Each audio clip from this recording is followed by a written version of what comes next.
Please, don't leave anything blank. What is this, a hair salon? Okay.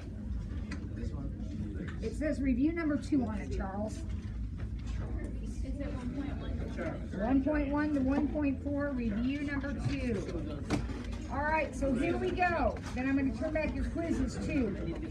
We just have so much to do in so little time. All right, here we go. Find implicit functions. Who remembers what that means? Implicit functions. What do we do to find implicit functions? Solve for y. So, for problem number 1, we have 4y squared equals x. So y squared equals x over 4. And what does y equal? Watch it. Plus or minus the square root of x over 4, which is plus or minus the square root of x over 2. So how many equations are there right here? 2. One of them is the square root of x over 2. The other one is negative the square root of x over 2. So I haven't written the test yet. I'm getting ready to. I will probably put 2 answer blanks. So you'll put one equation and another equation. This says the same thing, but they're 2 separate equations. And what about the next one? Same exact thing. I want to graph this on my calculator. I can't, so I have to get y by itself. So here we go. How are we going to get y by itself? Subtract 2x squared. Then what? Divide by 2. Then what? Square root. So y equals plus or minus the square root of 4 minus x squared. Don't you even think about simplifying that. It does not simplify. You cannot take the square root of individual pieces when they are added or subtracted. That is the answer. Or if you separate them, you have the positive root and the negative root. 2 separate equations. If you graph those 2 together on your calculator, you'll know what that looks like. These 2 together will make that. Everybody understands you can't put that into your calculator, right? Because you have no mechanism for squaring y. So we have to get y by itself. I can put these into my calculator, get graph, everything is hunky-dory. Now this next one, this was in your homework, but we never did a problem like it, but there was a problem in your homework like it. It is kind of the undoing of composition. It says g of f of x is 3x squared minus 1. And your job is to find the functions that when you put them together in composition would give you this answer.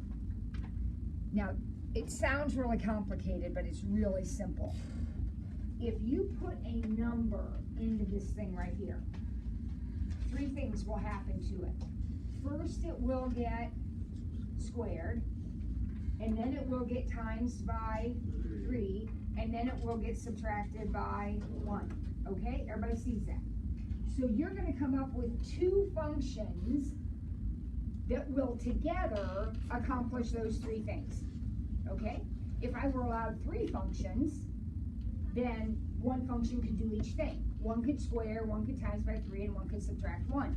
But because I'm only allowed 2 functions, one of the functions is going to have to do double duty. So here's what I mean. Here's an example. Let's let f, that's the function I start with.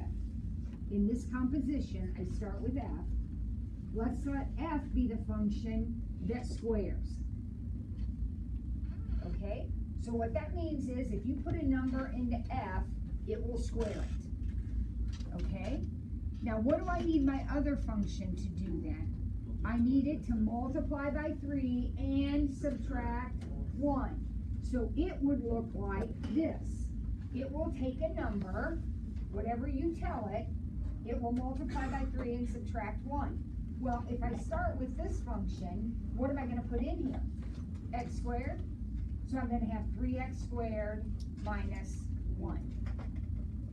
Does that work even though it's x squared at the top? Remember, if you build this composition, Brenton, you start with this function. So you'd be finding g of x squared. And g of x squared would be 3x squared minus 1. The squaring is taken care of. I don't want to square again, because then I'll have x to the 4th. All right, let's do another one. Comment about this. Remember we said there were 3 things that had to happen? You had to square, multiply by 3, and subtract 1. I let my first function do one of those, and then my second function did the other 2. Another possibility would be to let your first function do 2 of those things. So what would your first function do? If he was going to take care of 2 of them, what would he do? 3x squared. And then all that would be left for the g function would be to take whatever and subtract 1. These are exactly the same. They're 2 different approaches to it, but they're exactly the same. Since we've not done one of those before, let's do another quick one here. Let's say we have a function. Let's say f of g of x is 5x minus 2 divided by 3. And you want to build that composition. You want to tell me what g and f are. Now remember, the composition tells you the order things have to come. F of g means you start with g. Okay? So tell me the 3 things that are happening in this problem. You put in a number, what do you do? Multiply by 5. So one of your functions is going to be 5x, right? Multiply by 5. What else has to happen? So you got to take whatever and subtract 2. And what's the other thing that has to happen? Divide by 3. You take whatever and divide by 3.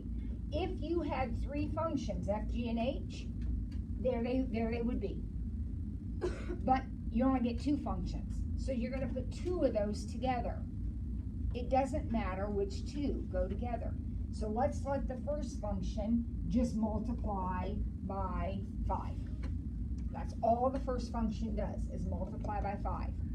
So what does the second one have to do then? Subtract 2 and divide by 3.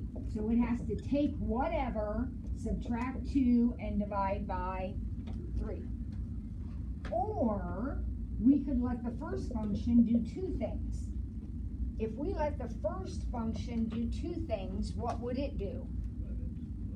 5x, not 5x over 3. Got to go in order. So it would be 5x minus 2. It would times by 5 and subtract 2. And then what would the second function have to do? The only thing left is take whatever and divide it by 3. Notice when I build these functions, they're just x's. I never have any x squareds or anything weird going on. They're just x's when I build those functions. Okay? Have you do one more. Then we got to get moving on our sheet. You do this one. Let's say p of q of x is 6x minus 1. And I need a q and I need a p. So see if you can come up with what would q be, what would p be, so that when you did p of q of x in that order, you get 6x minus 1.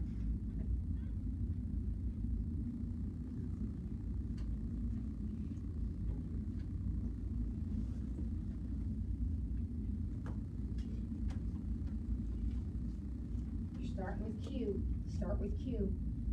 What's the first thing that happens? If you put a number in here, what's the first thing you do to it? Times it by 6. So q had better be 6x. What else has to happen? Subtract 1. So this function has to take whatever and subtract 1 from it. Now, in these other problems we had choices. Do we have a choice in that one? No. There's only 2 operations. Multiply by 6, subtract 1, right? So you got two functions, they're each gonna do them in the order matters. So the first one's times it by 6, subtracting 1. Okay, got that sort of? All right, number 3, solve. Oh, that's a review. Here, we got some review questions in here. Let's skip 3, 4, and 5 temporarily. They're review questions. Let's go to 6. I just want to make sure I have time to do all this. Number 6, find all the asymptotes and holes. Okay, so what's your strategy on this one? You're going to factor everything. All right, so let's see. I'm going to take a 2 out of that. Okay, so my factoring looks like what? X minus 3 plus 1 over 2 times plus 5 plus 1. Double check that, is that right? Just a little stressed from my testing experience. I think that's right. Now, do you notice this here? Look there. What does that tell me? There's a hole. There's going to be a hole. And before I get carried away, I'm going to go ahead and write down where that hole is so I don't forget. Where's that hole going to be? Negative. Where x is -1. But the hole is a point. The asymptotes are lines, okay? I know they're going to be lines, but the hole is a point. So how will I find the point? I'll plug -1 in here. Kids, it isn't going to work if you plug it in here. You have to plug it in down here. So when I plug it in, what do I get? -4 over 2 times, what am I putting in? -1? 4. So negative a half.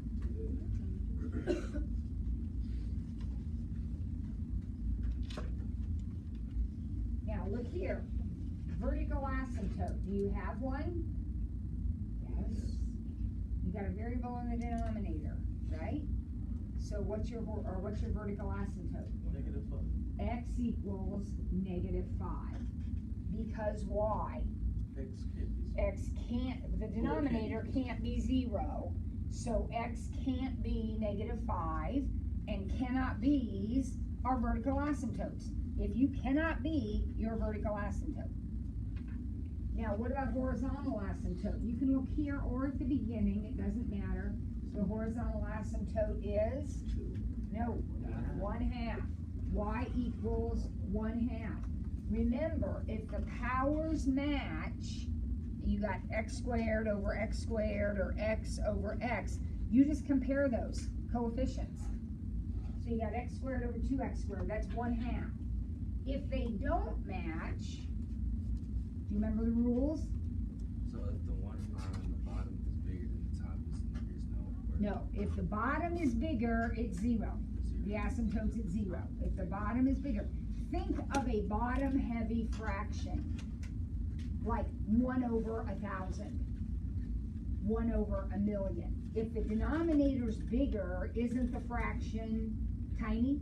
That's why it's 0. The asymptote's at 0. If the numerator is bigger, then there isn't one.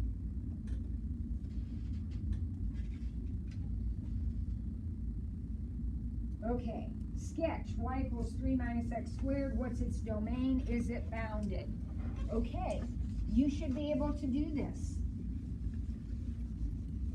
Y equals, I'm going to write it as -x squared plus 3. That's the same thing. It bothers me turned around. X squared, what shape? Parabola. But I put a negative in front of it, which is going to turn it upside down. So I started out with this. It got tipped over, so now I have this. And then I'm going to add 3 to the end of it, which is going to pick it up. So this is the picture you have. Would you agree with me? Now, the question says, what's its domain? What's the domain of the squaring function? All real numbers. Yeah, There's no breaks in that thing. It's nice and continuous, all real numbers. Is it bounded at all? Yes, it is bounded above at y equals 3. Remember, bounds are ceilings and floors, ups and downs. That's y. Okay? Find the domain of this guy. Okay? Domain. Two things bother me. What bothers me in a domain question? A fraction or a radical, right? If I do not have either one of those, then my domain is all real numbers, unless I've got something really funky going on. This problem has a denominator. What do I have to be careful of? Whatever's down there can't be 0. So what is my domain? No greater than. X cannot equal -5. When do I worry about being greater than or less than? When I have a radical. I gotta be positive. If I don't have a radical, then I'm not going to worry about it. Sketch, y equals sine x minus 1.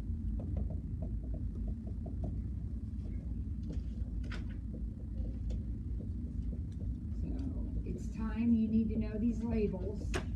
They're on your BFF sheet. It's time you knew them now.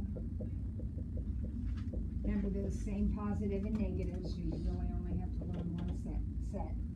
And this would be the regular sign.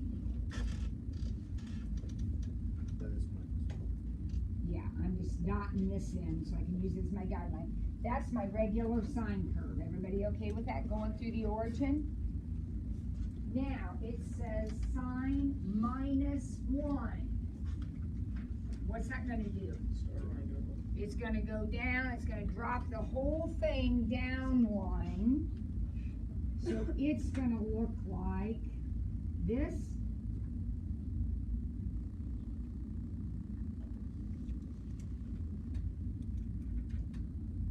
A little bit more to get close. Looks like that. What's the domain of that? All real numbers. That goes on forever and ever, right? Ooh, I didn't draw it forever and ever, but it goes forever and ever. Would you say that's bounded? Yes. Yeah, that is actually bounded because it's bounded above at 0, y equals 0, and bounded below at y equals -2.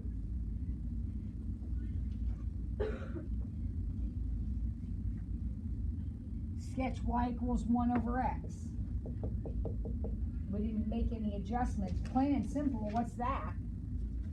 That's the reciprocal function. That should take you about 4 seconds to graph. Domain? Watch it. Got a fraction. X can't be 0, right? Domain is x can't be 0. Got a fraction. Is it bounded? Yes. No. We're looking at the whole curve. Does it have a ceiling?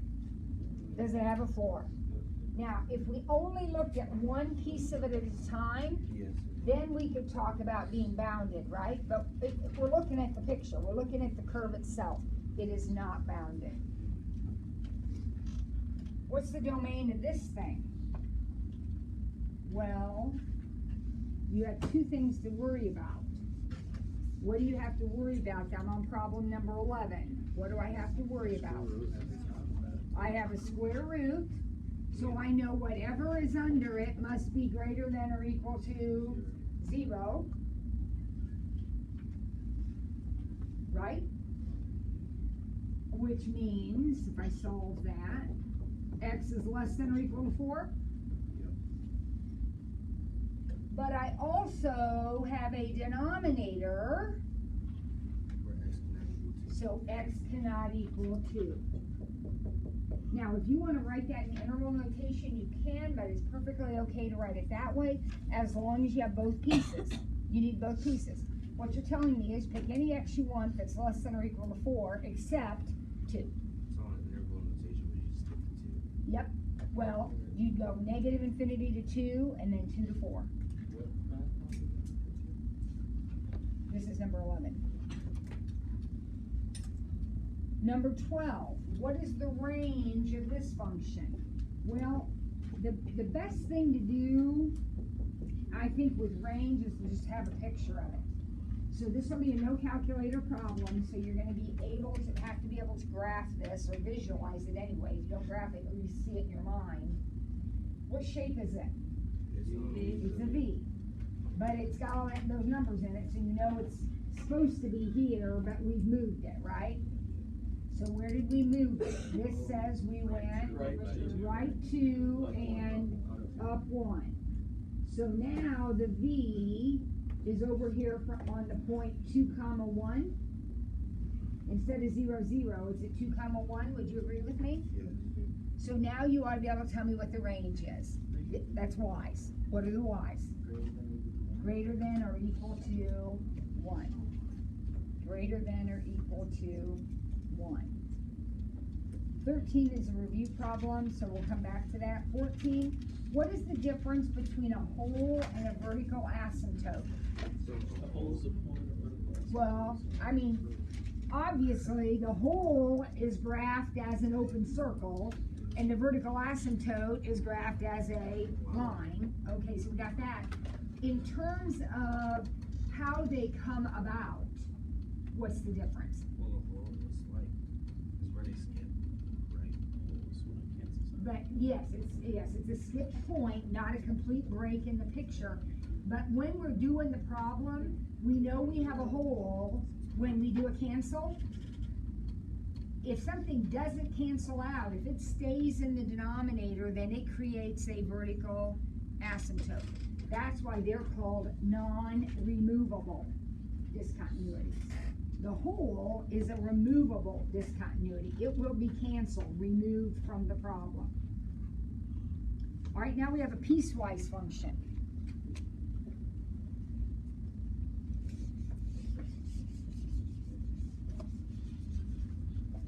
All right, so what's the piecewise function look like, you know?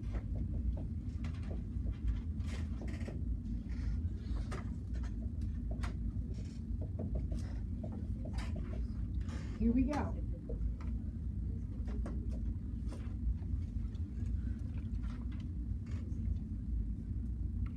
Ready? Yeah. What's that top equation? Remember, we look at them one at a time. It's overwhelming altogether. One at a time. So you go Y up and equals x plus 1. What is y equals x plus 1? Is that Well, it's an identity moved up 1. So would you agree that it's going to look like that? Yes. And I would love to keep the whole picture. It would make everything so easy, but I can't.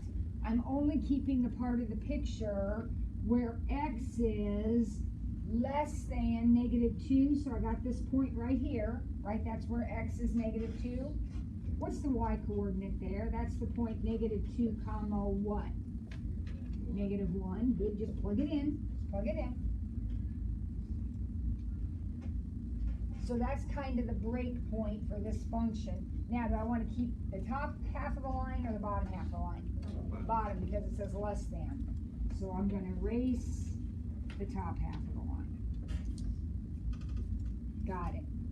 Okay.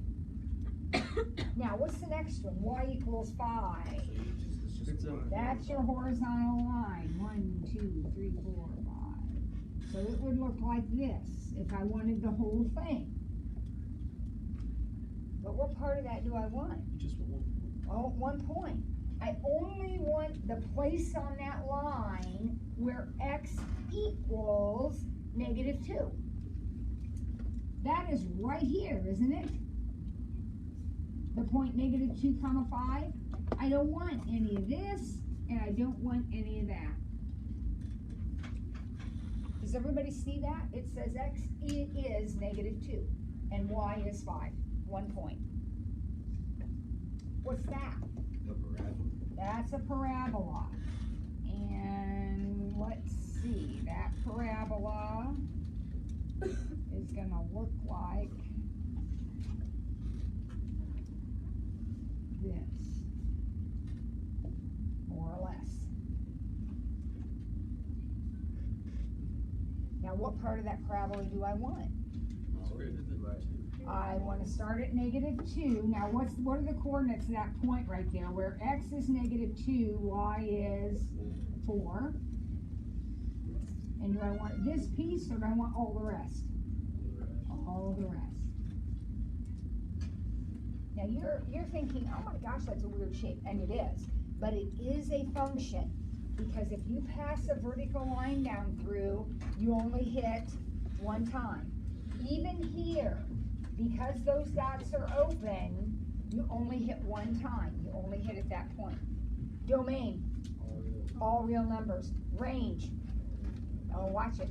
You want to say all reals, but it's not. It's everything from 0 up and everything from -1 down. See the gap in there? That happens a lot with these guys, so pay attention if you're asked that question. So would it be negative infinity to, or positive infinity to? No, negative infinity to -1, or 0, or union, 0 to positive infinity. -1 would not be included, but 0 would be included. All right, now we're doing some function stuff. What's P of X? What's P of X plus Q of X? Don't make it hard. Oh my gosh, these are baby points. P of X plus Q of X would be x squared plus 8x plus 1. What's P of Q of 2? Composition, P of Q of 2. So we're going to take the 2 and put it where? Into Q. Listen, P of Q of 2, Q of 2. So we're going to put 2 into Q and we get 16. Then we'll find P of 16. And P of 16 will be 16 squared plus 1, which is 257.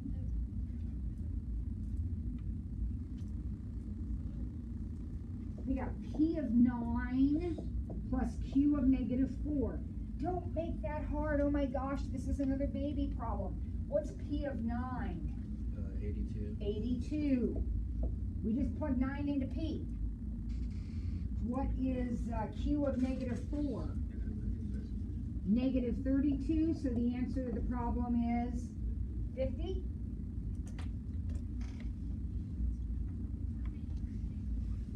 And then the calculator page. So all of that is your test without calculator. I didn't need one, right? I just did the whole thing. You didn't need one. We didn't need one. Now we need it for these last two problems. Okay? We still have to do our review problems too. So let's talk about these. The answers are on the back of the sheet. So I don't necessarily feel like I need to do these problems unless you have a question about them. How do we find the maximum of this curve? All it asks me for is the relative maximum. What do I mean by that word? Relative or local? Relative, local, same word. What do I mean by relative maximum? Top of the hill, right? So when you sketch this, it's going to be a typical cube. It's going to have a shape like that. You're looking for that point right there, okay? Now, how do you find it? First, you have to graph that, right? Okay, then what? Second calc. Go to 0. No, you don't go to 0. Oh, sorry. You go to maximum, right? We go to 0 if you want to know what the zeros are. You go to maximum, and then it'll do the left bound, right bound thing. You'll set it over here somewhere and over here somewhere. Then it says take a guess, and then it will give you the coordinates of the maximum. Hopefully you've tried that on your own. Everybody know what buttons to press? Okay, we get x cubed into our calculator. Okay, then we've got our data regression. So do we remember how to do this? Find the equation of the function that best represents this data. What do we not know about this data? Is it in a line or is it in a curve, right? We don't know. So how are we going to figure that out? We're going to put the data into the calculator, and how do we do that? How do you get these numbers into your calculator? Stat edit, right? And then you have X's are one list, Y's are the other list. Now once you get it in, then what do? And to graph it, you have to you don't just press graph like you do with a regular thing. You have to go to your stat plot and turn it on, right? And then hit graph. And then the points will come up. And you'll see, oh, they line a straight line, or oh no, they make a parabola. They hardly ever make a whole parabola. You'll see part of a parabola. So would you put the equation of a parabola for this? If it's a parabola, you'll want the equation of a parabola. I don't know what it is because I'm not looking at it, but okay, so once we get it graphed, then we go back into stat, calc, and then go down and pick either linear regression or quadratic regression, depending on if it is a line or a parabola. And when you press equals, it will come up and give you your numbers. Now, if it's a line, it uses this format and it will give you A and B. If it's a parabola, it uses this format and it will give you A, B, and C. Okay? I don't know. It depends what it looks like. You have to graph it first. Okay, so what does it look like? Does it look, you have to pick. Does it look more like a line or more like a parabola? Okay, then you pick quadratic regression. Okay, that's. Yep. What do you push to get there to those options? You go back to stat and then over to edit. Or no, over to calc. Stat, calc to get those options. Okay. Yeah. Mine's like not letting me edit mine. Okay, I'll look at it. We gotta get this review done here. Do you add the plus 0 or do you just leave that to? If there's a plus 0, you don't need to add it. Okay. If you are having calculator issues, then you gotta get in here and let me help you. All right? We've done this in class. We took the whole day, not doing any more of it. Get in here and let me help you if you've got a question, or find a friend that can help you. Now let's go back and look at the review questions, because I like to sneak in review questions. So the review questions are 3, 4, 5, and 13. So I'm going to go ahead and hand back your quizzes.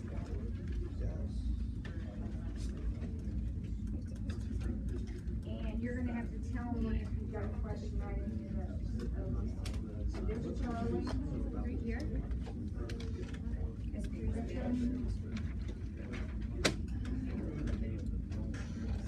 Also, listen carefully because we're running out of time.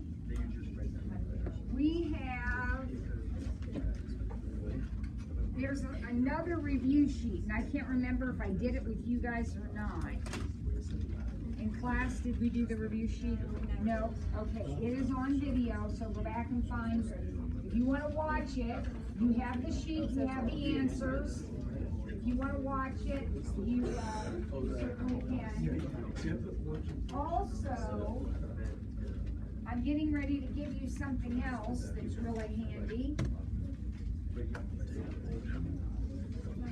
These are 12-point quizzes that I am handing out, Grace.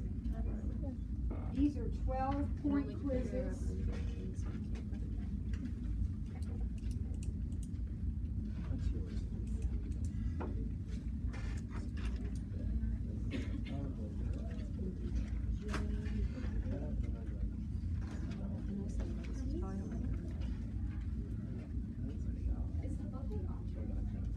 Book review is optional, yes. Book review is optional.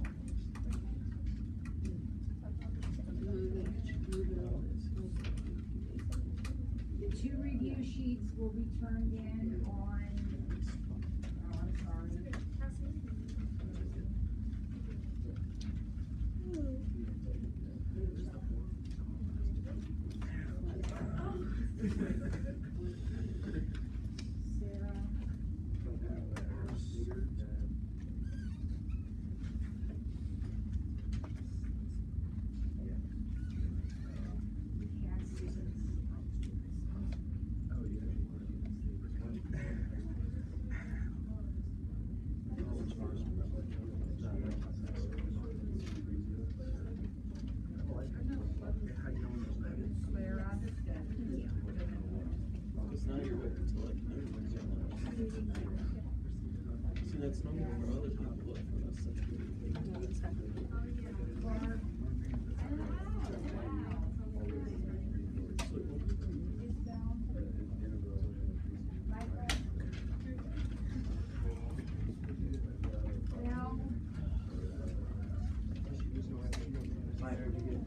You have your 50 cents.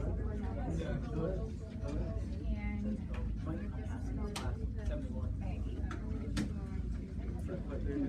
all right, now, what I want to give you right now, okay, so the first, we just did the second review sheet, okay? We did not, yes. So I just done half your homework for you that's due on Monday. Except the review problems. You'll have to go back and do those 4 review problems. The first review sheet is videoed under some day, yesterday or the day before, okay? It's labeled on my website. If you should do it, if you're not getting the same answers I am, then go watch the video, watch me go through it. In addition, on video is this quiz. I found this old quiz, and if we had time, we'd go through it, but I did go through it on video. So if you want to give it a shot and compare your answers with mine, that would be great. This is just extra review. This is not an assignment, but extra practice is good.